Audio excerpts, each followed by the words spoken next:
So yeah, good to see you all. A lot of faces I know, one or two I don't. Going to go over a couple of my river patterns, well, not mine, but the patterns that I use.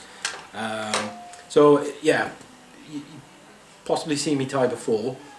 Lots of stuff on, Zoom and whatnot over the years, thanks to COVID. But how good was that really, that we could do all that stuff? Get a cuppa, turn the camera off, and keep watching. So I don't know whether it's my dulcet tones, but I expect to see at least one nodding head tonight. It happens this evening. You've had dinner. If I go a bit slow, boring, whatever, chuck something at me, and likewise if I see you nodding, I'll throw something. So all good. So any preference? Anything you want. Yeah. Just wait till the coffee's cooled down a bit. So before we kick off, then, as I've talked about on Zoom and whatnot, right? Life is busy. If you're retired, I imagine you're even busier. So when we fish or we tie flies, my ethos really is just to keep things simple. All right. So the two kisses really. So one kiss with a K, to keep things simple, stupid, right? Just keep it. Why reinvent the wheel? We all see these new killer patterns in the magazines or on Facebook every other day, and it's the best fly ever. Is it really? Or has it got a similar silhouette? The presentation was that, whatever, right? If it works, cool. And if you're happy tying with 1,000,001 things, cool, right? That's the whole point.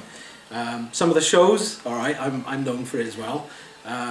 Some may be a bit flashier and more, prettier than what I actually tie with. Then at a show, you kind of, I don't know, maybe demonstrating multiple techniques rather than what you'd actually use. So the things I use, which we'll show tonight, really I think these 4 patterns, 5 if we get time, 2 of them are kind of a variation on the same theme, but it's all about that simplicity, because for me the focus is getting out and ideally catching a trout, right? Second, kind of kiss with a G, so just general impression of shape and size. So again, talked about this 1,000,001 times. So I don't opt to target really a specific invertebrate. So dry fly fishing is my bag. Winter I tend to take a step back. I focus on mountains this time of year. I might get after grayling maybe 2-3 times a year, but that's more of a friend catch-up banter. Let's see who falls in when it's too deep. I forgot. So as soon as I saw you, I don't opt for. Hope that gets picked up. I don't really opt to imitate specific invertebrates unless it's like mayfly time, March brown kicking off the start of the season. Then I'll go a bit bigger. But there's 1 or 2 of these patterns that you can just tie them bigger, and then all of a sudden it's a bigger footprint, right? So I opt for size, shape, silhouette, colour. I'm not too bothered about personally. You'll see all the dubbings I'm going to use tonight, kind of drabby. Colours that. Well, that's called March brown, but really, what is it? It's like a straw, dry, muddy olive tan, right? So that's what I tend to opt for. My primary focus is on presentation. Number 1, if you can't present food, imitation. 2, where it expects to see the food. Then we're going to set ourselves up with a challenge, right? Drag-free drift next. So once you've presented it, kind of want it drifting naturally.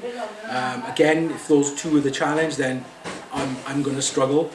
But then, in order to, I suppose, make those 2 things a bit easier, then I'll try and put myself in the position first. All right, so appropriate positioning. I fish a lot of small streams. Putting yourself in those positions, take these things, right? So I'll be crawling around hands and knees, because you're in these really enclosed environments where you can't get a long cast, and if you can, well, it's under a canopy, it's under overhanging branches, there's woody debris all around, so you really got to kind of get as close as you can. And with that, on the flip side, obviously comes a bit of risk that you're going to spook the trout. So down on your hands and knees, your back's hurting, feels like you've been to the gym. So it's not, I feel it at the end of the day, put it that way. When I'm on the main stem, I still wear these more often now. The years we're seeing are warmer, lower waters, so you can't, if you are fishing further away, longer casts maybe, then I'm still fishing maybe a bit lower. Not to, because these things are trout maybe in the top 1 foot, 2 foot, they're going to see you at distance because of that cone of sight. So again, it's all balance really, in getting your presentation there, getting it drag free, and then putting yourself in the appropriate position as well. Gear wise, yeah, I keep things simple as well. 9 foot for a 4-weight for the main stems, and I'm talking the Usk and mono, and then the upper mono and the small streams I fish, I generally opt for about 7.5 foot rod. Maybe 2 weight is what I go for. Again, we're fishing for smaller wild trout, so you know, you're not trying to bully a battleship. These things are going to handle quite well on a 2-weight. Talked about the knee pads. These things are great, about 10 quid a piece or a pair on Amazon. I go through a couple through the season because, well, they're cheap, so they're not made. If you want to spend 100 quid on proper stuff, then you can. But again, 20 quid a year, I'm happy. And then this stuff. So we've all heard of Frog's Fanny. I have no idea what the latest and greatest ones are because I bought this about 15 years ago. And you can see there's about, what, a third left? So when I'm 57, then I've done all right. So if I get another 15 years out of that, then I'm all right-ish. Is that the desiccant salt? It's desiccant powder. I won't open it because it'll go boof everywhere. I know. Don't fill your boxes up by the side of the road when you've gone, oh bugger, I'm running out of desiccant powder. Do it in the house, ideally with the window open. Yeah, and don't. Yeah, so a police car passed once, and there was this white powder all up in the air. Apparently they don't really like that. So he did stop and he did have a chat, and I am fishing because I got a ton of gear in the car. He did look at me a bit strangely, but then he sort of turned the blue lights off and left. But there we are. Customs, on the other hand, if you are going to buy it, expect it to be opened quite a few times, right? There'll be stickers and all sorts of tape all over it, but there we are. That's a story for another time. Good luck if you order online. If you can get a cruise missile online these days, the desiccant powder, I suppose, is fine. So, 5 patterns, 2 of which are going to be a variant of the same, but we'll come on to that as the second and third fly. Again, any questions throughout, just shout them out. We'll make it 2-way. If it's 2-way, then no one's hopefully going to fall asleep. So there we are. It's a tip I've learned. Right, you've probably seen me tie this fly 1,000,001 times, but again, it's not Zoom tonight. It's, you know, we're here, right? So again, I'll pass the fly around after I tie each one. I've got a holder, so we'll have no bleeding fingers tonight. Any questions throughout the end of the fly, throw them out. We'll have a chat, right? 'Cause this is 2-way chat evening, if you will. So clink hammer, I've used these for years, since I was younger. Growing up fishing the smaller streams, this is always a fly I go back to when I'm fishing these faster, tumbly, broken waters, right? It's buoyant as hell, to the point where I find sometimes if it does get sucked under, or maybe a drag kicks in, as soon as that drag deviates or sort of dissipates, maybe you put a bit of slack back in, it'll pop back up. So what's better than that? Literally like a cork. So cool. So yeah, I'm a fan of that. John, if I move this and that moves, just let me know. It's actually it's a focus thing. Yeah, Is it going to be on? Yeah, cool. yeah, it does focus. Sometimes it's annoying because it does.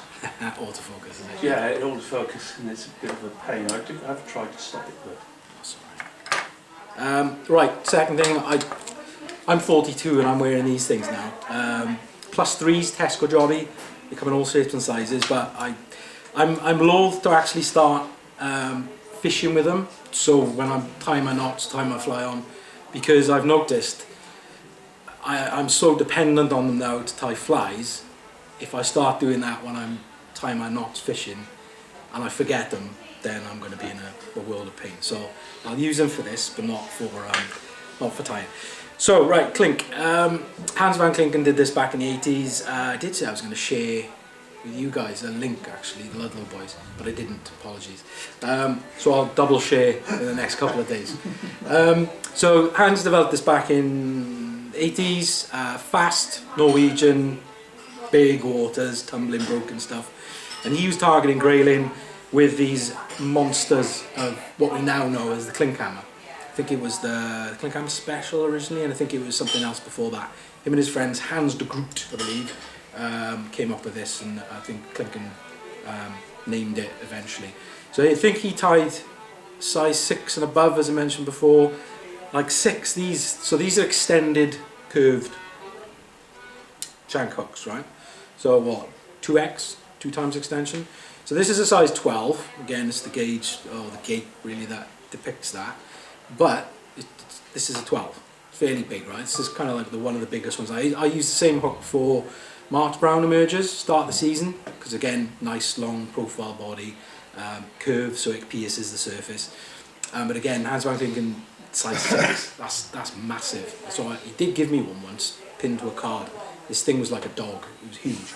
I don't know what the size of the grayling he's catching over there, but I don't know, it'd frighten the ones I fish for. So there we go. So again, you can tie it on a curved shank if you want, right? But again, what Hans does is actually bend it in the vise. So you can do that if you want to, you haven't got to. Just going to put a little kink in it, and then you can see there, that profile then is going to sit, hopefully you can see that, really proud through and really puncture the surface. We'll do it as per the designer designed it.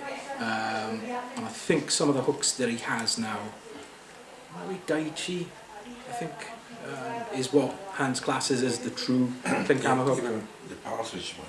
Partridge, so he did work with Partridge back in the day. They do a very similar one, which is the Klinkhammer model. But then they do the Klinkhammer Extreme, which is basically this. It comes with a kink. So it's personal preference, right? If you want to put the kink in, do it. If you don't, personally, I don't think it makes that much of a difference. Again, it's that big boy in footprint. And again, this pattern really is, it's great. Again, as I said, fishing small streams, then you can use this as your sighter if you want. Stick a nymph underneath. I tie direct to the curve, the butt of the hook, and then you can. I put on about 2 foot, 1.5 2 foot tippet. Exactly, 6x I use a lot. What's that? 5 pound 6x, 3.5 pound breaking string. Then again, 2 foot of that with a nymph bead. Job done. Right, if you're searching water, that's pretty good. But generally, I tend to target rising out where I can. So let's put that aside for a second. So I tie this. I work in IT, right? So I'm very much A to B to C to D, right? I don't skip because then my brain just explodes. It's the way I think, right? So it's a very methodical pattern in terms of step 1 really helps to strengthen step 2, which helps strengthen step 3, and 4, and on you go. And if you deviate slightly, then you can, I wouldn't say you're going to struggle at all. Just carry on tying the fly as you will, but it helps, I find, me personally, right? So you'll take your polyarn. This stuff is the Fuller Mill Parapost, nice and easy, can't really get wrong with the name. But for this size, so it comes in all these strands, right? So the TMC Aerodry does the same thing. Sempfly do a polyarn which does the same thing, kind of multi-stranded, right? The TMC, or Tiemco Aerodry that we knew, that always came in kind of 1 strand which naturally fell into 4. So what I would do with that is take 2 strands and then fold up. And for this I'm just going to double over. So there's my 2 strands. And then I'm going to double over again, so there's 4 strands, right? So I'm going to tie in there and I'm going to fold up. You can use CDC if you want, you can use snowshoe rabbit, you can use whatever you want, as long as you're happy with that material. It's a sighter. This stuff you can see from a million miles away. I use a lot of orange and pink. I do use white, but because I generally tend to fish this on faster, more broken water, it's going to have the white flecks and stuff anyway.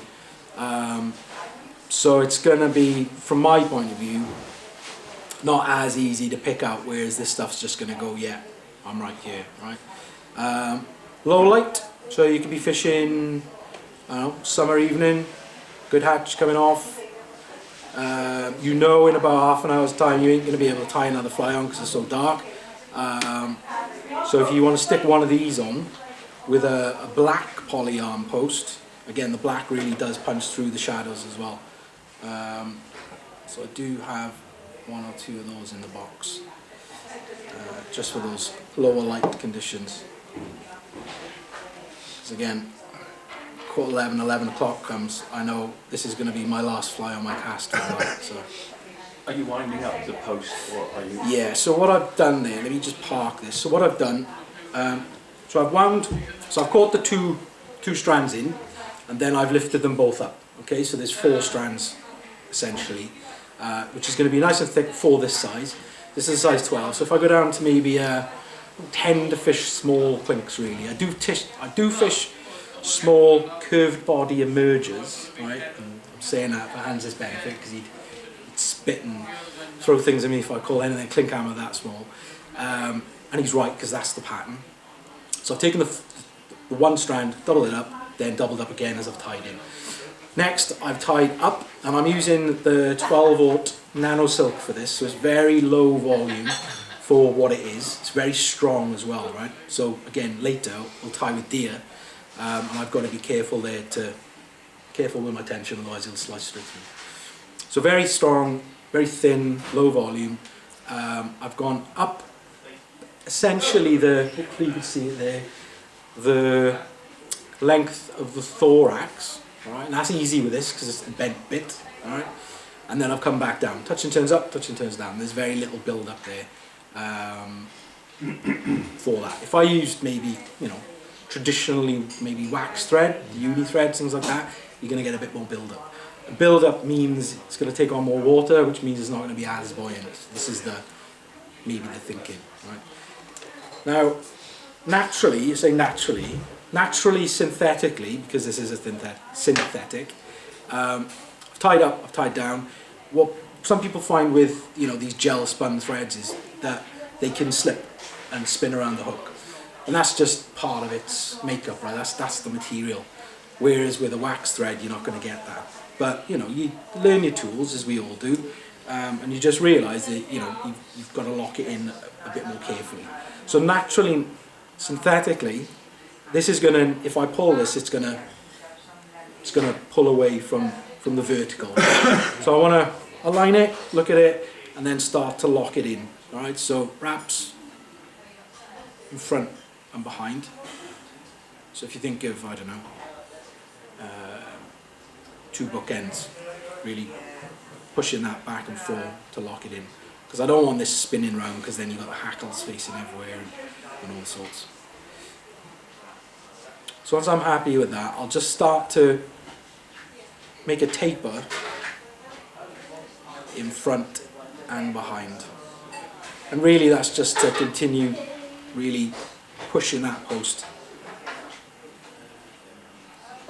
and locking it in exactly where I want it. So we're not going to get much movement back and forth, and we're not going to get any movement, hopefully left and right, around the shank. So next bit, so I'm going to park the thread at the rear of the post, and then your feather, right? So we're looking for a good quality rooster hackle. So this stuff, I think every company that makes it mentions it, it's treated, it's buoyant.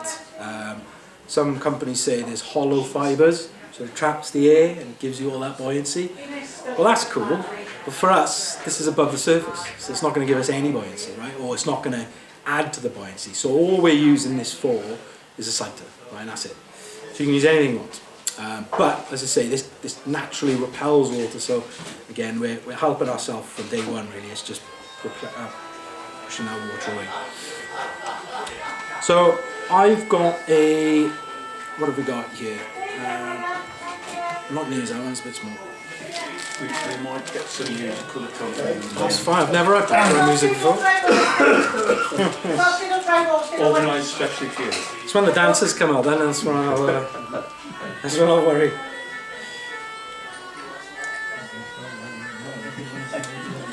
Is this like Tunisian or? Yeah, it's Morris dancing. Yeah. Oh, is it? Right, yeah. Yeah. Oh, there we are. Start bashing sticks in a minute. We all join it afterwards. There's no sleeping then. You've got to join. Right, so I wouldn't say it's a cock up, right? But my slight mistake, right? So again, you've got a bulky body here, and when we get to the body, I do like the natural materials, but for this I'm going to use like a superfine style dubbing. Again, doesn't take on water, but I'll tie it kind of quite neat so it does pierce the surface. Now naturally, it is going to take on water at some point, right? So kind of want a hackle sized accordingly to hold this thing up, right? If you're going to be fishing a nymph underneath, you got a bit more weight. Now naturally it's not going to be vertical, so it's not going to be, you know, direct pull. It's always going to be at a slight angle coming downstream, isn't it? But if you look at this hackle, the guys in the front might be able to see this a bit easier. It's kind of like, well, let's go into halfway, just maybe 2/3 of the body. For me, I don't like that. I find it kind of offsets the way this pattern floats. For a smaller emerger, curved body emerger, awesome. You know, use your smaller things, but this is an extended body, so we'll use a slightly bigger hackle. So maybe the saddle hackles not so great, but the cape hackles, you know, we've got a lot more variant. Unless you're going to get maybe a saddle that's got a lot of maybe size 14s to 12s, right? Then you game on. So I'm just going to give that a measure. Yeah, that's more like it.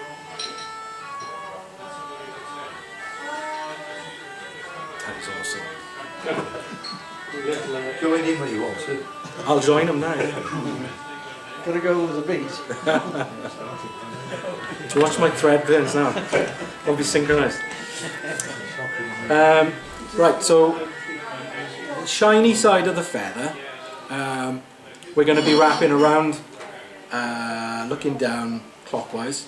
So I'm going to be so obviously the shiny side is going to be facing down, right? So we've got that kind of like an upturned umbrella almost, because we've got that curvature. So that's the way I like to tie them. Some of my friends tie them the other way around because they reckon there's more leggy stuff, maybe piercing the surface film. That's cool as well. I find they sit slightly off depending on where those hackle fibres are. Not that it gives a damn, right? Like, trout's going to go, there's a nice silhouette, I'm going to try and eat it, or not. But again, as fly dressers, we like these things, right? So as I'm wrapping around that way, I just want to look at the feather. Right, there's my dull side.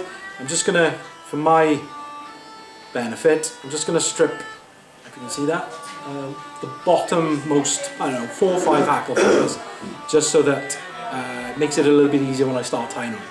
And it does mean then that I'm not going to get any vertical hackle fibres sticking up, right? So I want them all nice and neat. So to tie in then, I'm just going to tie this on my side, away from you, and again shiny side facing me. So I'm just going to put 1 or 2 wraps in, just so it hangs there. I'm just going to draw that feather up so that that bottommost hackle fibre is just above the bottom of the post. And then I'm going to, again, touch and turns, making sure the shiny side's always facing out.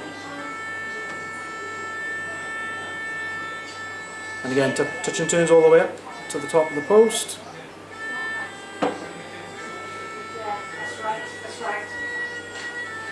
And then back down.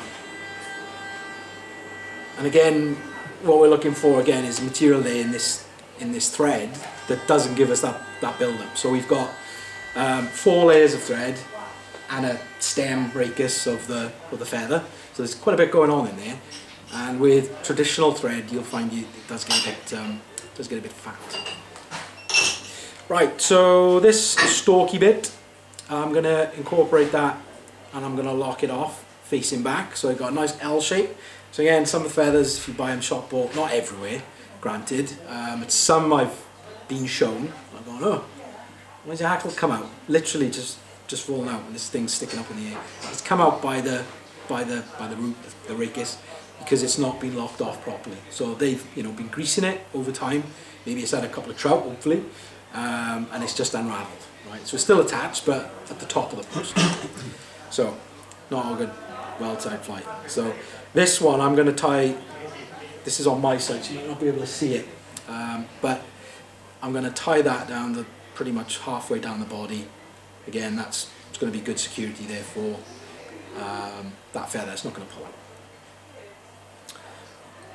Right, I'm just going to lay a thread base all the way down, and I'm just going to come back up to where I want the end or the top of the body to be, because I kind of tie this down to the post, and then I'll redub up, and that with this super fine dubbing allows me to add a bit of a, I don't know, taper, carrot shape to the body.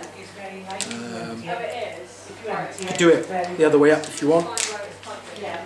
When you smoke, make sure you take all these out, obviously. Yeah, and it's very light. Okay, I'll go up and do that now. So, Take the trolley with you. And go through the alley.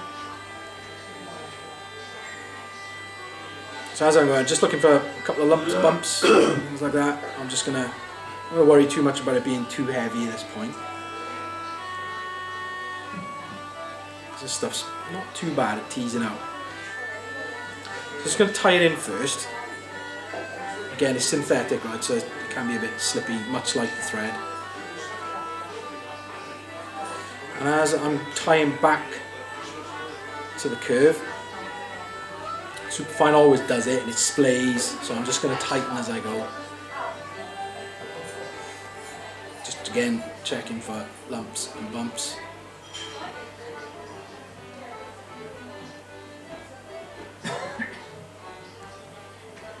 Again, sometimes I find with the superfine stuff, do you guys use it? It sometimes doesn't dub really tight, just because again it's a synthetic. It's you know, it's not like a natural that's gonna bite into itself. So what I tend to do, and this is the reason I tie thorax back and then back up, because that gives me that tension to form that thorax, I suppose. Or that body, sorry. And then if you need, a little bit there.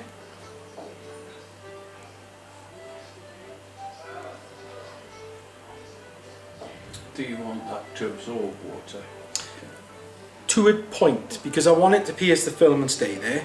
But I don't want to use really a material that's gonna, you know, not take on any water. I think it was the Ollie Edwards DVD where he just spit on, well, you know, stuck it in his mouth. And it's probably not the best way of promoting it these days, but bless him. But yeah, same thing, right? Dip it in the water, just, you know, scrunch it in just so that the body's wet, and it does really help, you know, one, pierce the film, and two, help the fly sit exactly as I was meant. If this is brand new out the box and sort of dry, sometimes if you don't treat it before it fishes, then it'll sit on the side, or, you know, eventually it'll go under, but, you know, we're just making it a bit easier to start with. So again, I'm looking for like a carrot shape. So this was initially designed to imitate caddis, although they don't really have a carrot shape as such. They kind of start thin, go bulbous, and then go thin again. So if you look at like a granny, when we get those back, or coming up to what, April, crossover with the Marsh Browns, then you'll see under the wing there's a bit of a taper off again, so they get a bit skinnier towards the thorax. So again, a bit of a big beastie, this one.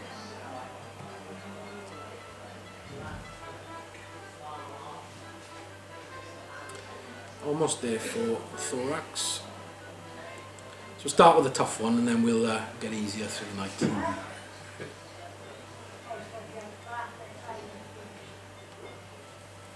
So again, friends have used more natural dubbings for the body. They like the more spiky appearance. That's cool, works well for terrestrials. You know, if you want something a bit more buggy, maybe under a tree branch or whatever, that works really well too. But for the generic sort of clink gamma that I go to and use, and, you know, maybe supporting a nymph, just searching, or even prospecting, then, or targeting rather, then again this works well for me. Right, last two bits. So peacock herl next up. So for this I use about 3 strands.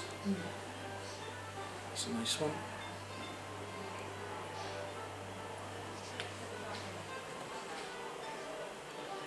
Again, I just align the tips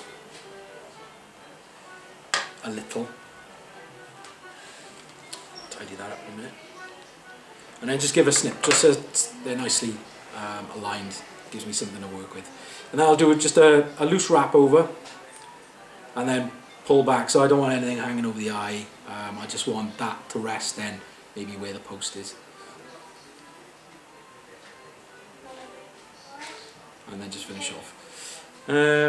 Yeah, and we're almost there. So let me park thread behind the eye.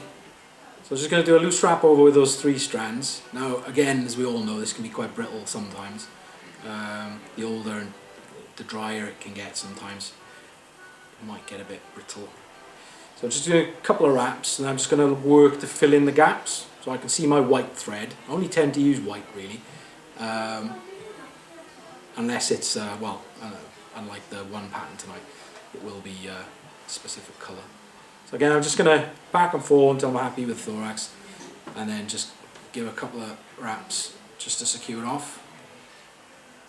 So I'll wiggle through and then lift everything back and then park my thread behind the eye.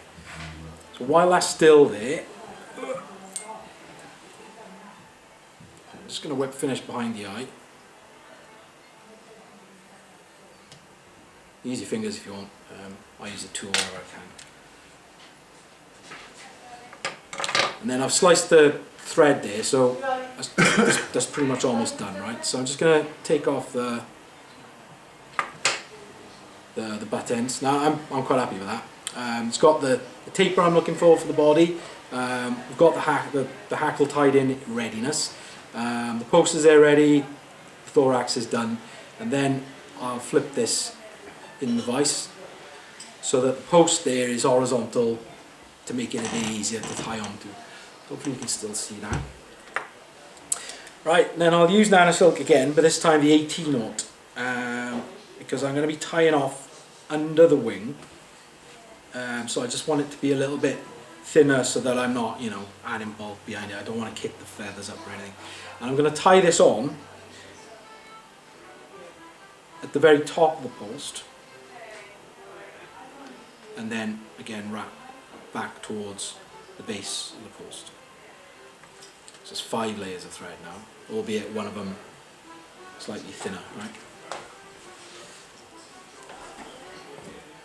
Now if I was using an awesome saddle feather, which was my intention, I wouldn't have to use a hackle pliers, right? So this one I'm going to, just to make it a little bit easier. For those who I've tied this for in the past, you'll have heard me say that I'm asked sometimes how many turns. Well, again, I'm looking for touching turns of that post. And if you remember from earlier, I've already measured out the post. Again, the height of the post, same length as the thorax.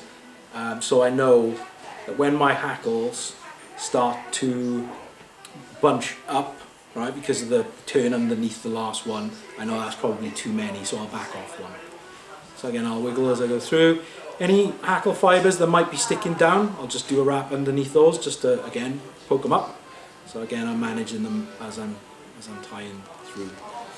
And that, as I put that thread through, that wrap through, you probably can't see that behind me, I'm starting to get that lift in the hackle fibres, which I don't want. So now I'm ready, so I'm just going to wiggle through, because I don't want to trap any of those down. So 1 turn, 2 turns, 3 turns, and then 1 underneath, essentially my lock-in wrap. I'm just going to let that down. Right. This is always a bit where it goes wrong, because people say, oh, it's a bit risky, tying that off there and cutting off. But you'll have to believe me. So the tension I put on there is generally what I'm happy with, is going to hold things in, and then I'm securing over the top. But I'm fairly happy that that hackle last wrap is going to hold things. So again, this is about knowing your materials, I suppose. And if I was to pull really tight now, this will just cut through the entire thing. So what I'm looking for is just enough tension just to pull in. And really, because this is a synthetic, well, it's a plastic, I suppose, at the end of the day, right? So as you're pulling down, it's actually going to cut down, it will sort of make a notch on itself. So it's not going to pull out, because I can't, it's kind of locked in. So that's the good thing here. But again, knowing, took me a while to know my material there. I was back and forth to natural threads the classic threads for a while. So I've tied off. Let me just put that back in the vise. Now I'm not superhuman, so, although I do tell myself sometimes. But I have trapped a couple of fibres down, right? So that's fine. You can either pull them out with a hackle pliers or just give it a nip, right? So which I've done. So there were 3 there. It's not bad, right? So I know, yeah. So we all do that stuff. But again, it's all about reducing what you can. That's not bad. That's going on the box when I get home next season. And then personal preference. How long do you want to post? I tend to measure with my scissor tips the length of the hackle fibre, and then I'll do the same for the length of the post. But again, personal preference. I've seen some guys who use like minuscule posts. It's up to you. Absolutely up to you. So I'm just going to go in and give it a rough cut there. So is that why you leave the post there? So Yeah.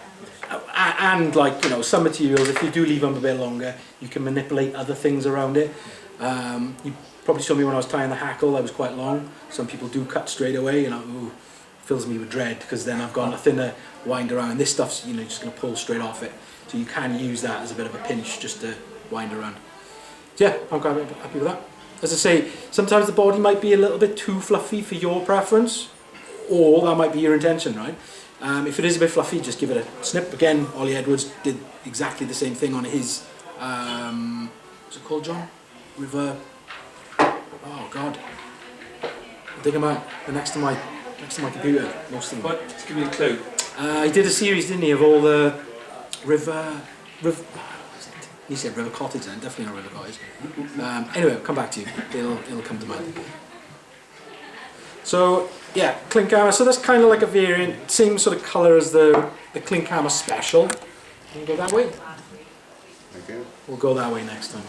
Can you tell us again the sort of thread you say 12 or 18? What's the make and type is it? Yeah, so this is the Semperfly Nano Silk. It's a gel spun. Can't remember what the P stands for, or maybe that's part of the spun. I don't know. GSP, you might hear it branded as. So a lot of my tie-in is with the 18/0, pretty much all of it. But because of the size of that, size 12, it's fairly big. So I'll use a 12/0 for that one. And I generally tend to use white. All right, so I don't really tend to use colours. But there's a specific pattern later that we will. So yeah, 18/0. The 18/0 is bomb-proof, strong as anything. But if you're working on a bigger hook, you can get away with the wider 12/0 thread, because, well, it just disappears to nothing. Because it's gel spun, you can colour it. If you're tying over a material, more often than not, it'll take on the material colour from underneath it. It's quite a good thing. But like any GSPs or gel spuns, I do hear people say that, oh, I didn't really get on with it, it's really slippy, and again, it's just another, because it's different than traditional thread. So there we are. There you go. Any questions on that one? Have you ever considered making the body with flexi floss? Yeah, can do it. Again, this is what I use. So you can use strip quill, biots, anything you want. But again, for me, it's bang, bang, bang, Yeah. and I'm done.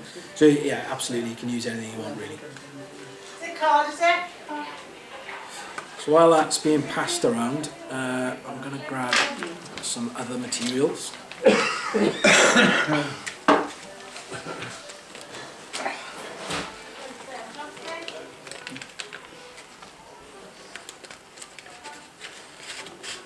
Right, so the next two are the variant on the theme, right? So, all heard of the CDC in Elk? All these Hanses tonight. Hans Weiland this time. I think he was Dutch, actually, I think this chap. So he came up with, you might remember from years ago, sort of pre-Facebook, he had a website of all these tyres across the globe, pretty much. And it was just an awesome encyclopedia of all these cool guys. Photography was top notch. Again, this was like iPhones, so it was a bit harder to take these pictures. So you have to have that knowledge of photography, really, and this guy was top notch. So So he's going to develop these really simple, I say simple, I'm going to say that with bunny ears, right? Anyone watch MasterChef when they always go, oh, fish and chips is simple, but there's a lot to go wrong, right? I can't hide behind anything. So, CDC and Alk, two materials, right? CDC and Alk. However, I think he did actually opt for deer rather than elk itself, or maybe he switched but then retained the name. I don't know. So again, both small stream and main stem. Looks like a sedge. If it looks like a sedge, then trout eating a sedge is going to eat it, right? But the second one we'll do is a variation on that, which does, it's a phenomenal fly. It's a brilliant, all-round, messy, big footprint emerger. And then we'll come on to a more neater emerger. So, what am I doing? So, standard dry fire hook for this one. I tend to fish these in 16s and maybe a 14. Again, caddis on the husk, for example, 14, 16s. They do get quite small. There's this mythical Ajapetus, small sedge, right? 18, 20. There are hatches of them, but again, you can use this and you can just slim it down, make it a small pan, job done. So this is kind of your all doing, all dancing. I have fished these in Brookdun hatches, apparently. Now, if you read the magazines, trout don't take Brookduns, same as they don't eat yellow maize. But as we all know, that's a lot of expectatives, right? So they do. So I've fished these, albeit larger, size 12s maybe. Brookduns are coming off. You know, it's just a big footprint at the end of the day. So again, they've gone for it. But the next pattern, I wanted to tie this one first because then we can get on to the other pattern, which is what I really want to show you. So, thread on again, so I've gone with 18, just happens to be the 18 it's fine. 12 would have been great as well. I'm just going to wind down to just pass the curve. And for this, I'm going to want one of my two materials. So CDC, I only ever tend to use Steve Cooper's because it's just, you can buy it by the bagful and it's good quality stuff. And I go through bloody tons of the stuff.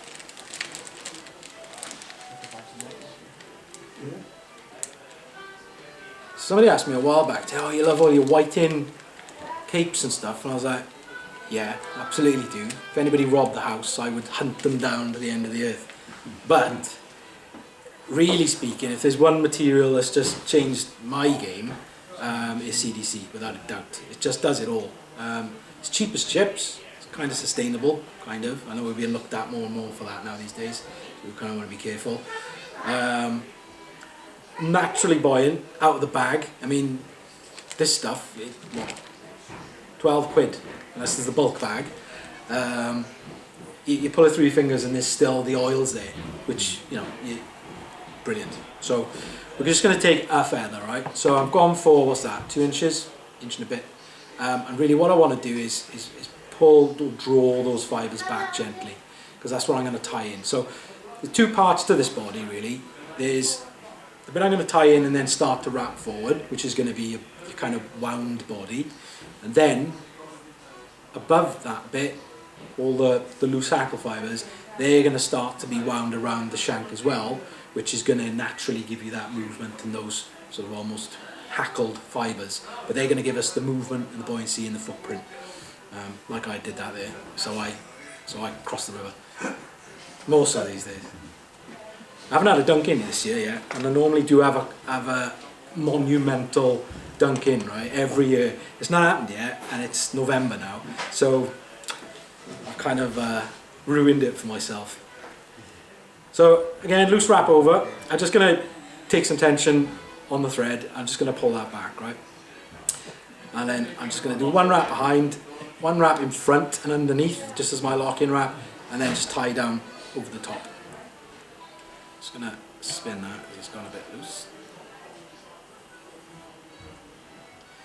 And again, just pull forward. Again, you can come pretty close to the eye for this one. Because again, all that's going to go on there is the wing. So we'll come on to that in a minute. So hackle fibre, hackle pliers. You have to call these the right thing tonight. And then, so again, as I'm looking down the feather, alright, so I've done it a loop over. I've tied it in again the way I want to utilise it. So as I tie forward, the natural curvature of the feather is so that it sweeps backwards, right? Now you could do it the other way. Again, this is a messy fly, right? It's meant to be. So I don't think it matters, but again, best practice, I suppose. So again, we're going to start to come forward. You notice there's very little flecky bits. We'll call them flecky, I don't even know what that means, but there we are. So we'll come forward, touching turns. And as I get closer to the hackle fibres, I'm going to start drawing them back, almost like I'm tying a spider or maybe a wet fly. And what's that? Just over a half of the body. Now we can see that those start to incorporate into the winds, into the turns. So again, I'm just going to draw those back as I come forward. So I don't really want to trap any going forward, but I absolutely want to trap them going back. And again, just keep coming forward, keep drawing back. And as we're just behind the eye, I'm just going to give it a loose turn, just so that it's in place, and then I'm going to tie down.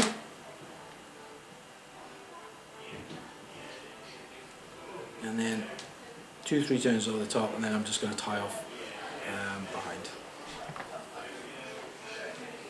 And then snip that butt, that's the thick bit. So hopefully you can see we've got, yeah, the body's there, we've got all those nice hackles sort of incorporated into the body, which is going to give it that movement. It's going to be a bit of a nice silhouette from underneath. So we're in, as I said, silhouette I'm a fan of, we're good to go. So if you want to, you can draw them sort of down and back, but I don't really bother too much. It's all incorporated within the wing if not. And then, again, CDC, cheap as. This is I picked this up last year. It's going to last me a lifetime, I know. So sorry to the bar ladies and men. I'll make a mess now.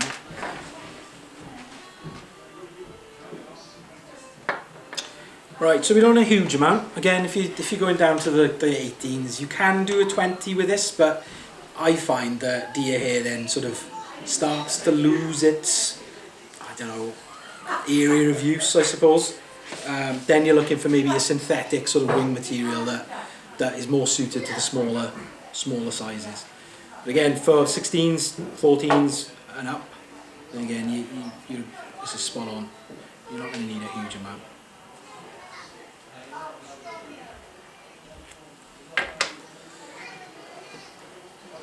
I was just trying to transfer hands. So if you need to slim it down, you can do that at this point. And as you know, deer gets its warmth from the under fur. It's the really fine stuff. So again, if you've got a comb, if you want to use, you can pull it through on the desk. I haven't, so I just blow. Obviously keep in contact with the tips, otherwise it's going to go everywhere. Where you get it from Tesco, is it? That's the good stuff. Tesco's finest. No, oh, because of the bag, right? No, it's the best thing that could do it. Yeah, you haven't seen that section, have you? Yeah. It's in the secret behind the hot dogs. Right, so again, just get rid of that in the fur,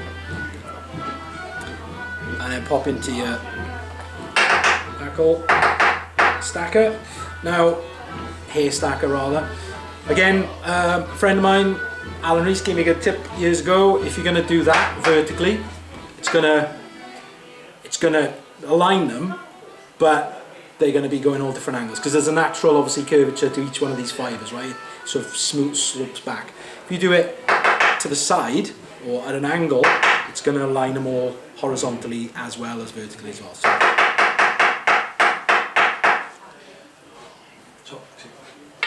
is. Wait for the music. Here it is. Oh, I'll be kicking them off. They'll be starting into a new song now.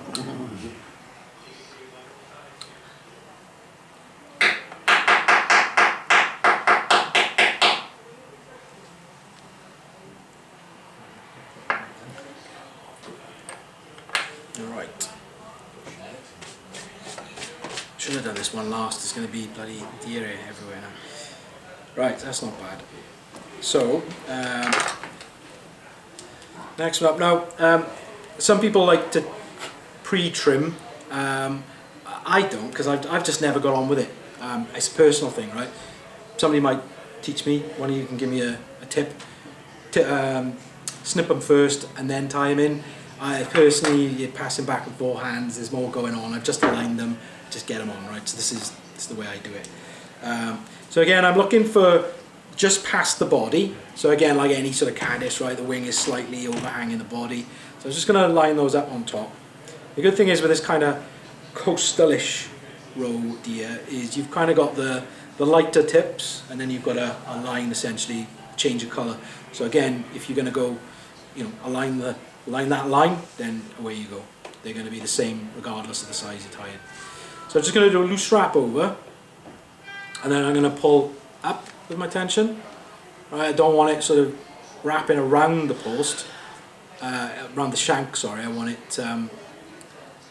it locked down onto the shank. So there's 2 wraps. I'm going to take half of this bunch. I'm going to do a wiggly wrap. It's a thing. A wiggly wrap. You're going to remember that one tonight. Then I'm going to lift everything up, and then a couple of lock-off wraps in front, and that's all you need. Right? It's not going to move around. Some people you see like these big, proper wrenched like wraps around it, and that's fine. But it doesn't need much. Again, with the right thread, you can get away with it. So I'm just going to tie that off there.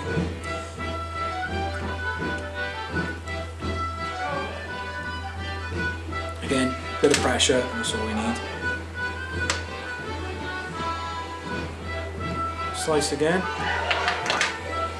And then when you're ready, now this is probably where the pre-cut deer hair comes into its own, right? Because it's already cut. But as I like to do it, I'm just going to smarten this out. If you're tying with the longer deer hair, then this is a bit easier. So yes, I'm making it a little bit harder for myself, but again, it takes 2 seconds to snip this. So I'm just going to grab the butts, and you can kind of cut the head to fit, right? I mentioned earlier, some of the guys who maybe fish the continent or America, these caddis are bloody huge, and the heads on them are also just as big, right? So again, feel free to trim it to size appropriate for your water. That's pretty much it. Again, nice and simple, not messing about. This does, as I say, the sedge as we know it, and it will do larger ephemera as well, such as I said, the brook dun that I've used it very well for over the years. But of course, trout don't take brook duns, so I'll just take my word for it. There you go. So the CDC and up. Yeah. Could I have a look at your deer hair? No, deer hair. Yeah. Your skin. Thank you. That's quite soft, isn't it? Mm. That coastal.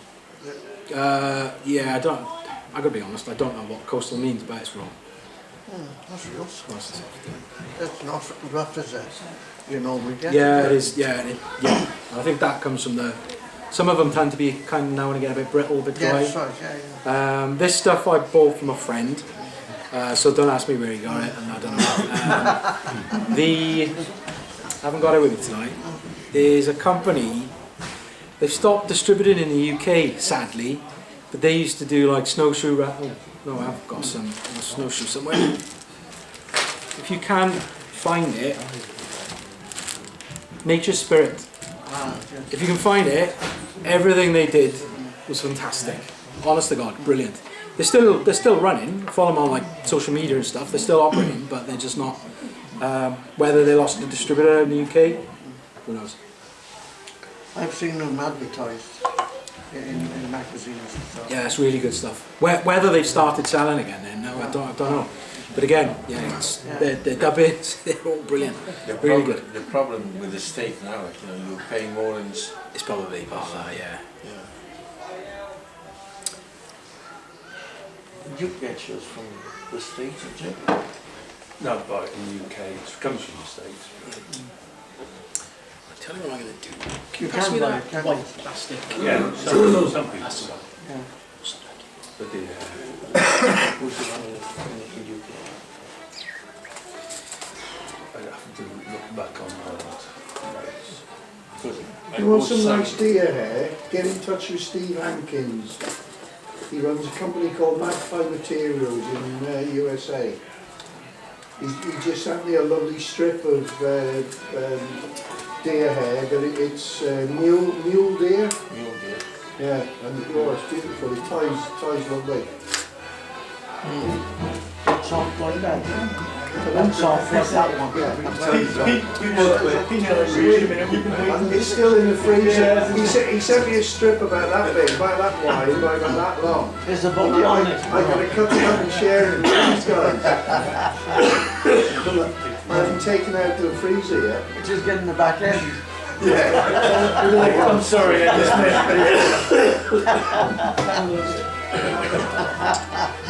They'll end up with a cube and that's right. 2 by 2 more less. Yeah, I'd say so. I'm going to go a bit bigger with this pattern, purely for the camera. So this is next one. So we've talked about the CDC and elk, right, which hopefully is doing right. So that's great, you know, your typical Trichoptera, sedge imitation, whatever.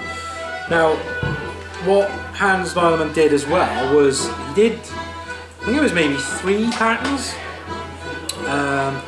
all CDC and elk essentially. He did it with a spinner, so he tied the deer here and split it, so you got your spent wings, and it's a bugger to tie, right, if I'm honest. I'd much prefer maybe like aero dry or synthetic synthetic material like that. But he also did the CDC and elk cripple, which is just, I think season before last was my fly of the year. It was absolutely amazing. So we'll tie that one now. But essentially you'll just go, well, that's just tied in reverse, guy. And yeah, it is, but it's just also the footprint it has is immense. So this pattern is a size 14th camera, but I'll generally use 14s, 16s more often than not. Sorry, thank you. And it's pretty much an emerger, right? Fully mill. Say again? From fully mill. This one's fully mill, yeah. It's the, this one's a check nymph hook actually, or you can use the lightweight grub. What we're looking for is a curved grub hook, right? Nothing too heavy, because it's still a dry fly, right? It's still an emerger. So, same thread. I'll just go on with the 18/0. And exactly the same as before. I'll be quite quick with this one, because again it's just exactly the same fly, right? As I did say, variation on theme. I'm just going to do what I did with the clink. Just going to move the hook in the vise, just making it easier for myself. Again, grab your feather, and we're going to do exactly the same thing. Draw back, loose wrap over the top, and draw that feather through. Lock and wrap, and then again, I'll be quite quick with this one, so wind back, forward, to just behind the eye.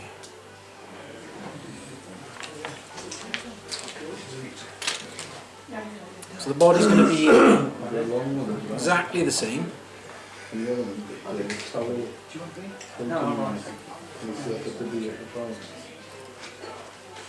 I'll wind this. What time do you call it? What time do you call?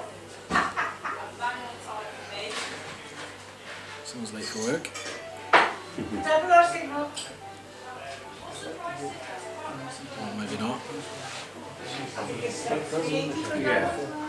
420. Oh, leave it underneath. So again, spring that forward just behind the eye, and then give it a good tie off.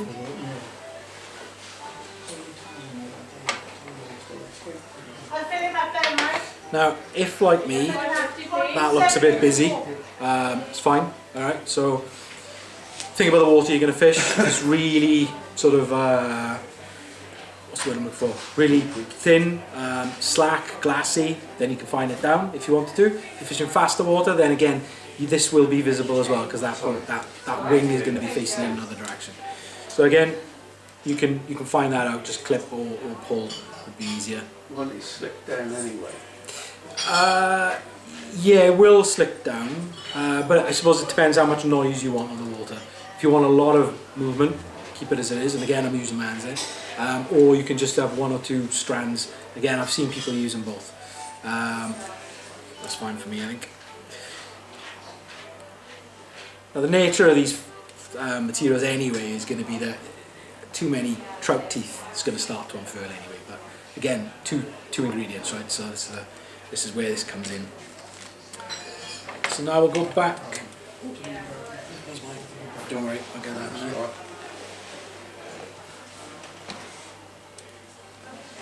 Cheers. So again, cut the wing.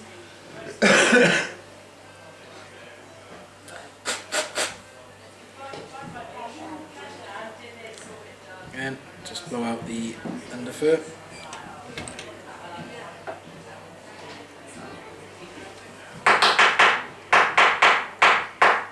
Right, this time I have to go from the other side because we're going to tie this in tips forward.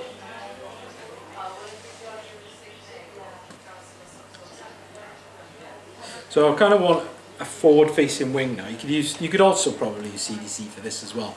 But again, it's Mr. Weilerman's pattern, right? Still the CDC and elk, albeit the cripple.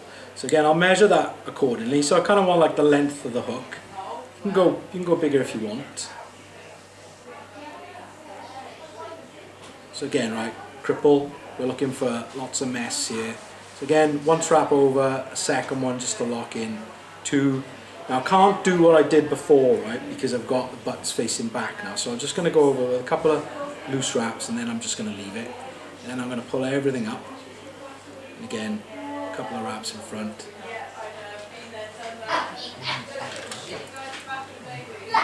And again, keeping that tension on. 1, 2, 3, 4.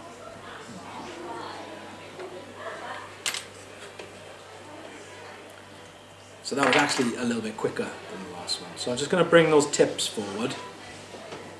Saw those out the way. And then grab the butts. And then snip. So if anything, I find that one a little bit easier. But no word of a lie, this pattern was my 2022 fly of the year. It's all I used. The only thing that came out the box to start the day, and usually I clip them onto the hatch lid on the back of the car, and it just rode up after weeks, all drying out. So again, this to me is even better than the CDC and elk. Again, you can fine it down, go a bit smaller. You can use 18. I would struggle. Again, the materials are getting a bit large for that size, maybe. But again, that is going to give you. We'll go this way. That one. Again, loads of movement going on there, and for whatever reason, the trout just, I don't know. Honest to God, couldn't do anything wrong. Every time I just drifted over a fish, it was taken. It was such a good pattern, so it's really worth Do they the time. take it for a cripple? Cripple emerges probably. I didn't see like any major hatches at the time. You know, you could see dimples in the surface film. So like, what are they taking? You couldn't see an obvious hatch. So something was in the film or something was just under, but that did the job every time. So what river was that one? That's on the Usk. And these were quite glassy waters as well. So you could spend, you know, quite some time, team out, lower down. You could spend quite a lot of time watching, half an hour, 45 minutes. There's nothing coming off that you can see. But there's obviously something ascending and in the water, that top 6 inches, I would have said. Yeah, does it? It's a good. You tried using different colour CDC for the body? Not really. Just standard Got to be honest. natural. No, natural. Yeah. Let's go. 3, 2, 1. You're like pig dogwood, aren't you? Take Right. 2. What are we? Yeah, hour and 20, hour and a half. Still with me? Yeah. Right, so a couple more patterns left. But again, all about keeping things simple, right? So hopefully you've seen Clink Hammer, CDC and Elk twice, depending on what you want from that pattern. And now we'll go on to another two favourites that I use. To be fair, the next two are what I use year round. One for slightly better visibility from afar, and then the other, which is the last one, which I'm sure you won't see me tie, but it's all I generally tend to fish. A friend I fish with says, "Oh, what have you got on?" And I'll just give him the look, and he'll go, "Oh, okay." So yeah, nice and simple. So this Is it one of them? the last one is this one is maybe one of those. So if he asks what I've got on, I'll go. Then he's got to guess between these two. So now we'll stick with a 12/0 for this one. Again, it's a bigger fly. Again for the camera. This is a 14. So the snowshoe hair merger, the SHE. The DHE came first, as we know, the deer hair merger, but we tied two flies with deer, so I thought we'd switch to snowshoe. So let me just stick my thread on. So again, you'll start to see a theme here that I like mergers, right? I find they do it all. I've come from I went through a phase of, I don't know, 10 years of fishing paradons and hackled. I still do, but I find these are the more messier, buggier sort of flies, and they work everywhere, as long as the trout are on, right? But that's another challenge. So Bob Wyatt, New Zealand to Edinburgh, and I think, or Scotland rather, I should say, Aberdeen maybe. He's been here, there, and everywhere. So first developed the DHE, and then onto the snowshoe variant, which I believe Bob said he prefers. It's a bit more resilient, as we know. Deer can become brittle. I've not found that because, again, you get good airtight boxes, then they're fine. But snowshoe one is very visible. It's a bit more resilient, a lot more resilient. Yeah, hey-ho. So snowshoe, anybody tie with it? Yeah. So there's your foot. That's where the leg was. Snip. But we're using the underfur here on the behind the pad. So you'll find you've got all this nice stuff up until maybe the second, third, and then it starts to get really sort of coarse. That's the bit that obviously doing the bunny hops. Mrs. always goes with it every time I say this, but there we are. So really speaking, I mean, you can still use this, but the real nice fillet of beef stuff, which is underused and much more better quality stuff because it's just not touched really, is back here. And really, so I say this section, but the really good stuff is right in the middle of that section. Alright, so you can spread it, and you can try and get your fingers in there. It's a bit difficult, right? So what you want to do is get a knife and just go right down the pole to crude claws, and then go wham. Right, and you can see from this one, I've been in this quite a lot, right? So you can really get into that. You don't damage it at all. You just get into the good stuff. So I've still got, yeah. So really, you are like you've got a cape, right? So you've got a rooster cape. You've got all these different sizes of feathers, and you get the sweet spot in the middle. It's always the bold spot that we get after a year or two, or depends on quick you tie or how many flies you tie. This is the same. So you'll get your kind of the sizes, right? The closer up to the nail, there's the nail, then the bigger sizes, and then the smaller sizes at the top. There's a good book, I can't remember the author, I picked it up last year, Tying Microflies. Again, Darrell. Yes. Go on. Come on, John, I got that. I can't remember it either. My memory's fine. It's Darrell, anyway. Yes, Darrell, yeah. Okay, so I can remember either, right? So you got 50%, well done. there's loads of books, right? You can read the Bob Wyatt stuff that he's actually talking about this stuff, which is brilliant. But that book, I think, was like the pioneer of some of the snowshoe stuff, and it kind of goes about these variants and sizes. It's only like, what, a chapter, if that? A couple of, 1 page maybe, but I learned a lot from that. So again, pick up some good quality stuff.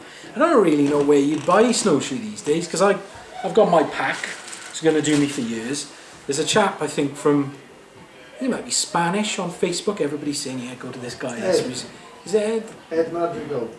Yeah, that rings a bell. Yeah, and his hairs are a lot bigger than my hairs, right? So read into that as you will. But they look phenomenal. All the colours he dyes as well look really good.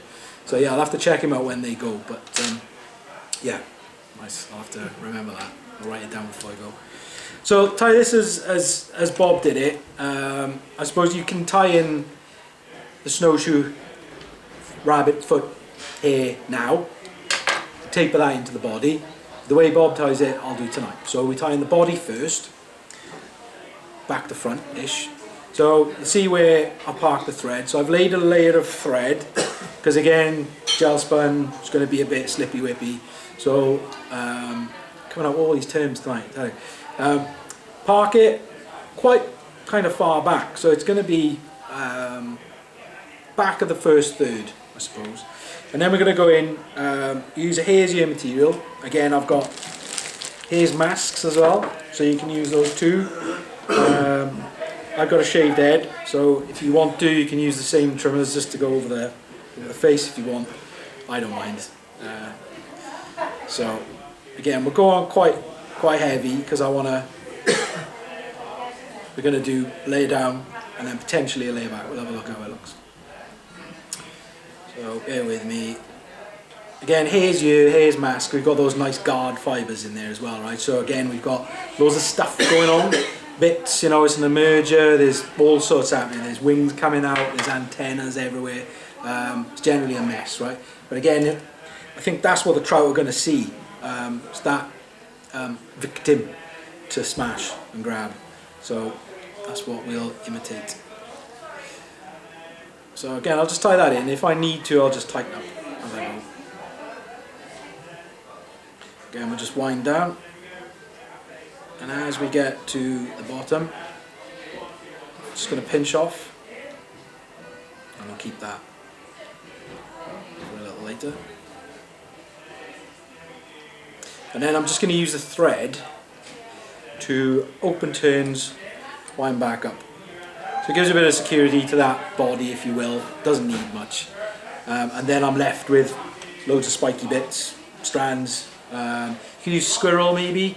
Maybe it's a bit too coarse, a bit too spiky. Hare's ear is good. Hare's mask, spikier again, right? So yeah, I like that. It's nice. Which side do I want? It's almost exhausted. That side. Yeah, it's cool. Salsa now. Get those hips going, boys. Right, so my colleague and ex-secretary Mark Roberts, love him. He's sort of introduced me to snowshoe, and when I first started tying, I take off a huge wad of it and I tie it on. And this thing was like a bloody table tennis ball flowing down the river. And I'm like, geez, you're like, Gareth, come here, let's have a chat. So he was like, less is more, right? So I'm like, okay, boss. So yeah, so you don't need a huge amount of this stuff. A pinch, because it's naturally buoyant. You know, this rabbit is essentially waterproof. You know, in the snow. So yeah, it's evolved over the years to be naturally waterproof. So we don't want a huge amount. So these snowshoes can really last you a while. So I'm just going to go in and take a little bit and transfer.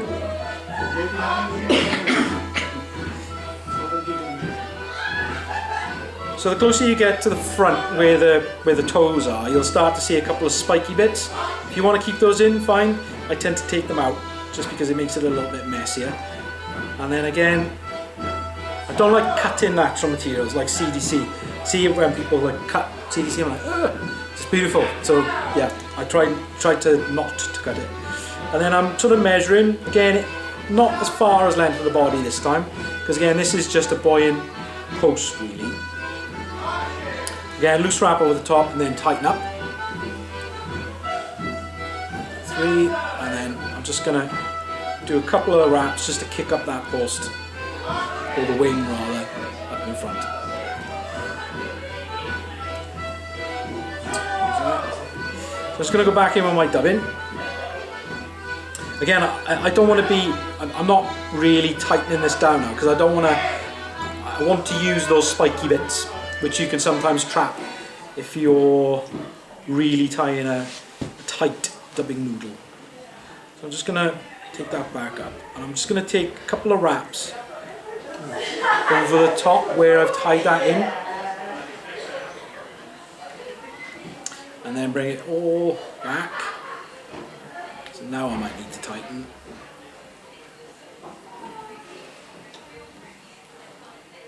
Again, bring back. Now I'm just wrapping forward, or sorry, let me say it again. I'm wrapping tight against that wing because I want it to really hook up. And then when I'm ready, I can just bring through and then tie off again behind the eye. But we're not finished yet.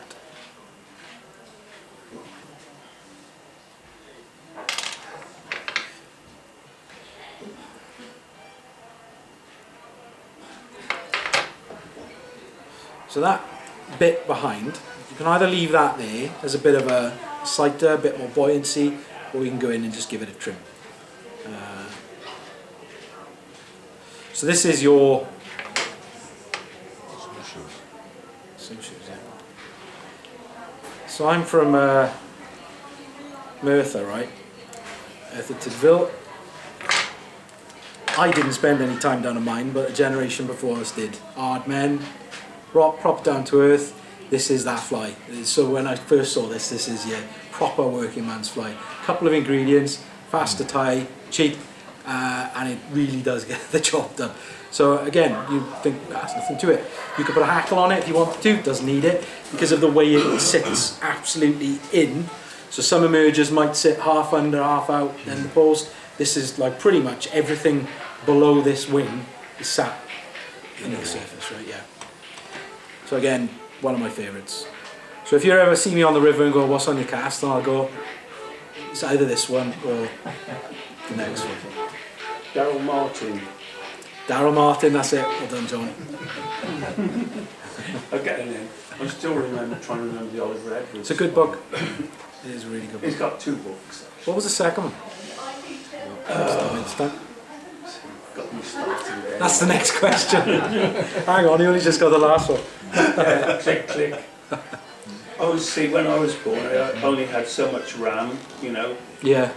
And the younger generation have got more RAM, haven't they? No, I'm 1 in, 1 out now, John. There's no retention there at all. I might have started with a lot, but The Oliver Edwards, was it Essential Skills? that's it. Essential Skills. He did 2, didn't he? So there was the River, the blue covers, Yeah, the blue and the brown. and the brown greeny, that was the tie-in, wasn't it? Yeah, I got the full one. Yeah, they're brilliant. They're really good. Perfect. And I learned a lot from, so he talks about Hans's original pattern, Yeah, that's the right. tin camera, still really good. Yeah. And the way he fished them as well, perfect. Yeah. John.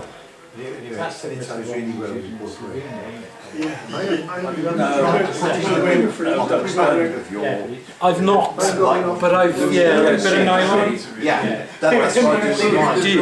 Yeah, because I was fishing on the iPhone Yeah. and I had a look of railing on the hill. I just lifted it and I watched it depart. So I thought, I'm going to do something different. What do you use, nylon in it? Yeah, I just used about 6 pounds nylon. They put it right in the box. Yeah. I've no instinct. That's good to know. Yeah, it works really well. No, I've not. I've seen them used, absolutely, yeah. Some people put tippet ring on there as well. Sometimes it's, Yeah, but the original idea was Louis Noble. sounds right. Yeah, he's a Very innovative thinker, wasn't it? What is Louis? Yeah. I've seen him for years. Well, we have to figure it out. Oh, the last time I don't know, I guess so. he came to the club doing Tenkara. Yeah, that's right. He was a big advocate for it. Yeah. That seemed to come and go, didn't it? Yeah. Lasted like 4 years-ish max, and then gone. I bought a couple of rods and played around. Tenkara USA, was it? Yeah. That was the big one. Yeah. It was fun for a bit, and then Yeah. after that, Well, you say that. I mean, but again, back winter fishing, I sort of French leader through a pool, maybe catch 1 or 2, and then a buddy go through with this Tenkara, and catch 7. I'm like, what? Yeah. He's in Canada, he gets fish here. yeah, I caught. You know what? Yeah. Yeah. Great for, well, some small stream stuff. Wasn't it invented in Japan for the, the upland small streams? It was used as a commercial method of fishing at one time. They would catch 200 fish a day. Yeah, Wow, I'm not surprised. You can really target those little pockets, can't you? Yeah. So, yeah, whips, yeah, exactly. Same principle. They just call it a different name. Use the most. And I suppose you're more active rather than popping around and creep. Yeah. Okay. No, you can get it. In Italy, they use the Valsesiana, Right. the fly, the Valsesiana, which is a similar Tenkara, Yeah. which came first, I don't know. But in Italy, they use on a telescopic rod, Yeah. you know, so they're often a backpack, take it up according to whatever stream they usually is mountain streams, so they're not very wide, and the pools they can be quite deep. So ordinary fly fishing, like Don't put it on possibly is a waste of time because the fly doesn't really go deep enough. Like, And you can control that depth, can't you? Like, but with the Valsesiana, just put it there and they keep it there. And from a drag-free drift point of view as well, it was perfect. But the style, like, of the two, like, is very much similar, like, Yeah. techniques of fly tying. Yeah, they've all arrived at the same. And then Czech nymphing, Polish nymphing, I'll let them argue who came first. That's all. Right, we're coming up to 9. It's kind of on the last fly. Okay, if you're happy with that. Yeah? Yeah, you've got a long way to go home. Oh no, it doesn't bother me. I'll be thinking about fly tying all the way home. Right, so last one. So So you've been thinking what happened to your feet, we're all going to nick one. Been none left. that's fine. I haven't tied enough for you all to have one. You'll have to argue over it. Right, so many years ago, every May we descend on Longtown, just down the road-ish, and we fish the mono, and we also do scary amount of drinking, but money to a good cause. All the monies go back into restoration, habitat improvement, all that good stuff. The Mono Rivers Association. As I was leaving one year, a friend of mine was like, oh yeah, we were talking about flies, what were you using yesterday? You just really did well. And he was like, oh, I just used this little shuttlecock thing. I'm like, come on. It's not as blasé as he meant. This thing was just brilliant. So I've used this pattern for about 15 years, and it is literally my go-to. Right? It could be in winter if I'm fishing dry fly and there's a hatch on, maybe greyling coming up for little midge, because midge are on the water all year round by the millions, then I'll go to this thing. You boys have seen me tie this a million times, right? So if you want to break, you carry on, or tell me to speed up. But again, so he introduced me to the word chironomid, chironomidae, the midge family. Now we all know midge is midge, the biting things, but chironomids apparently don't have the mouth part to bite you. So there we are. So I'll tie it the way I tie it now, because I've added one thing since. So this is going to be, again, 16s and 18s. I don't go too small, even though midge you just think of as these stupidly small things. 16s, 18s, easy, fine.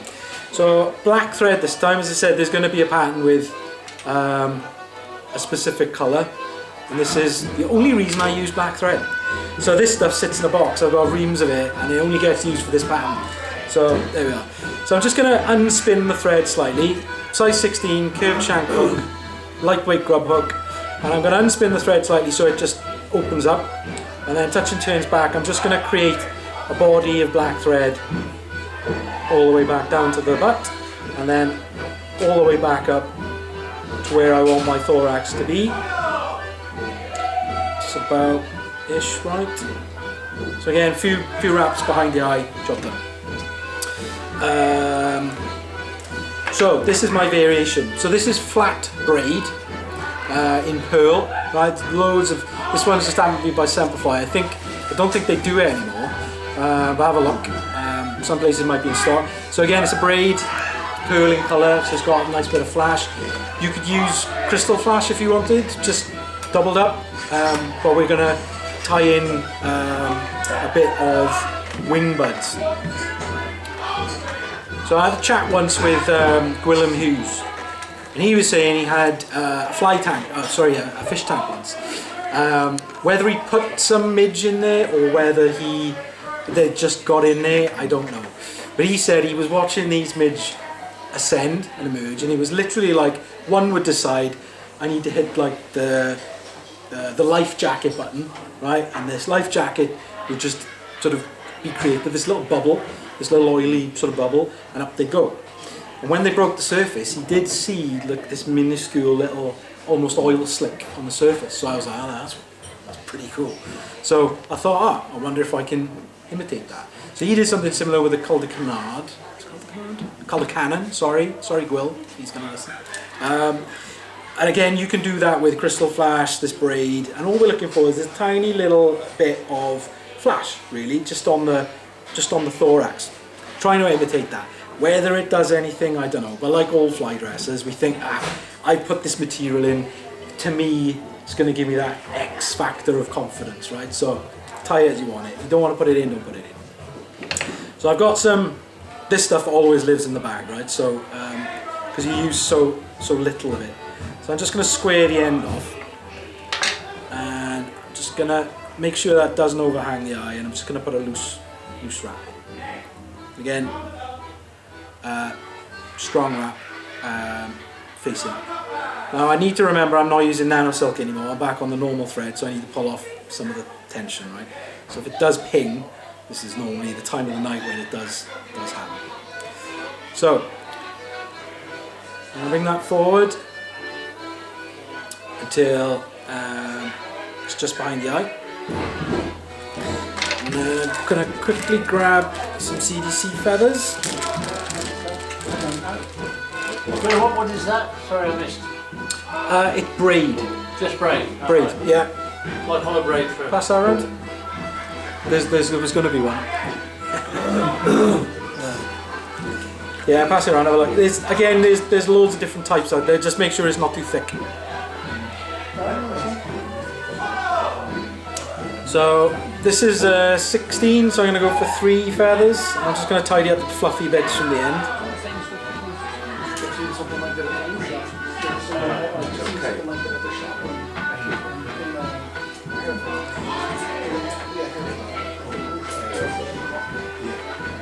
So 2-3 feathers, that's all you need.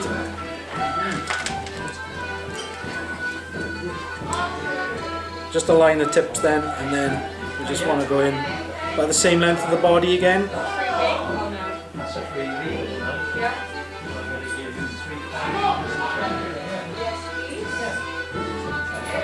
Again, tie back to the back end of the thorax. And then I'm just going to unspin my thread, just make it splay out, because I want to put a... Not that one.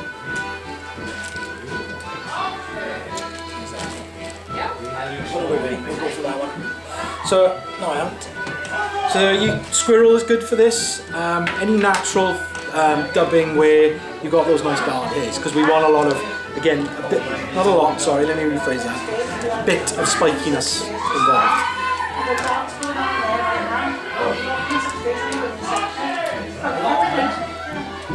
I can undo this. Tiny hand time.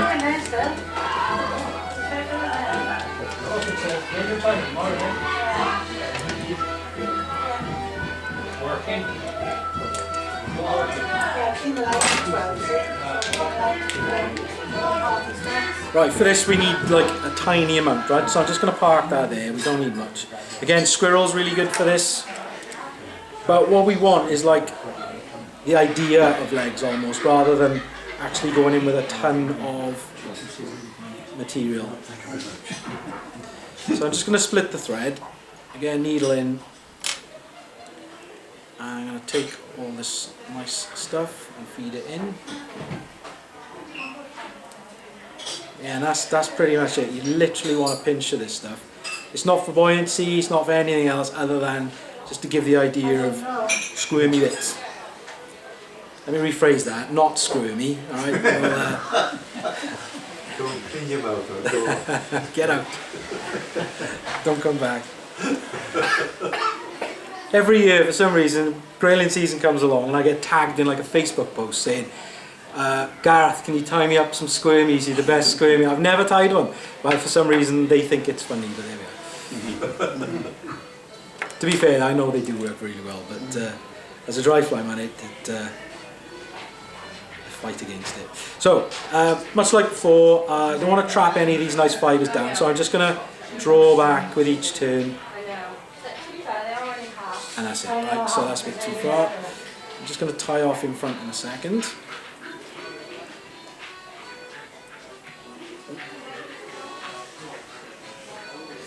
2, 3, 4. See? Nano silk all night, and then this thread snaps. What did I say earlier? Well, you can quickly fix that. I know a thread go in a demo or show for a while. My first ever British fly fair, right? First person came up. I was like, oh my god, somebody's actually come to watch me. They asked me to tie a fly. Literally just entered it onto the hook. Snap. So, but, you know, it's out the way then. The ice was broken. That always happens, doesn't it? So, And I was that person. say again? And I was Were you that it? Or you cried that day. Well, the rugby's on always after and that day anyway, so I probably did a fair amount of crying then anyway. There we are, fixed. Right, so let me draw everything to the front because we've got those nice fibres. So I'm just going to, snip my CDC, quite close, and then I want my flat braid, or the pearly flash, about 1/3 to half down the hook. Again, it's just the wing chuck, right? It's a nice, just an idea. And then we can sort all this out, we can draw it back. If there's any larger fibres, we can pull those out. Again, it's a midge, right? So it's not daddy long legs, nothing too big. It's not bad. And here we are. So between the snowshoe hair emerger and the chironomid emerger, then if it's that, it's one of the two. If I go, come on, then it's the chironomid emerger, right? So each to their own, but I think these 5 patterns, which way did I go last time? This way. That one is, if I know what's on the water, and generally in season I spend a lot of time out, so I know what's on the water. Unless it's like a major hatch, then I'll switch to that. If I can't see a hatch and I can see rising fish dimpling away, I go to that. If I don't really get much pull to that, which is rare, then I'll go to the snowshoe hair emerger. Between those two, brilliant. If I'm fishing faster water, I might opt for the more visible clink hammer. I could put an nymph on if I wanted to, brilliant. Or sedge on, maybe a CDC and elk, something like that. But between those 5, I think personally is about the choice. And again, the clink hammer had 4 ingredients. That's got 4 small. You could reduce it to 3 if you wanted to. CDC and elk 2 ingredients, so easy.